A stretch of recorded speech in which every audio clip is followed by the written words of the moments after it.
আজকে আমি এখানে বটতলা পঞ্চায়েতের অধীন 1 নম্বর ওয়ার্ডে একটা বাড়িতে এসেছি। সুব্রত সূত্রধর, বাবার নাম সৌম্য সূত্রধর। গতকাল প্রায় দুপুরের দিকে তারা ঘরে তালা বন্ধ করে একটা পার্শ্ববর্তী হরিনাম সংকীর্তন চলছিল। তো ওখানে যখন গিয়েছে তখন ঘরের মধ্যে সম্ভবত তাদের ধারণা শর্ট সার্কিটে হতে পারে। শর্ট সার্কিট থেকে আগুনে সম্পূর্ণ ঘর, থাকার ঘর এবং পাশের যে রান্নাবান্নার ঘর সম্পূর্ণরূপে ভস্মীভূত হয়ে যায়। কিছুই তারা উদ্ধার করতে পারেনি। ওই এমত অবস্থায় আজকে এখানে এলাম দেখতে, তাদেরকে সাথে কথা বলি এবং সরকারিভাবে যতটুকু সুবিধা পাওয়ার দরকার, এবং কিছুই নেই এখন যে রান্না করে খাবে এই ব্যবস্থাও নেই।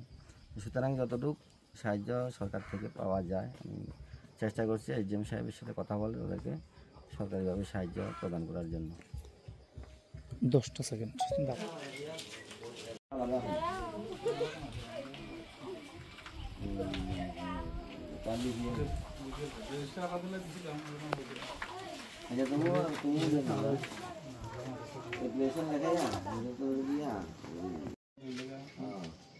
বিয়ে করছে কবছর হয়েছে না, এই দিয়ে একটু আগে দিলে একটা দিন করছে।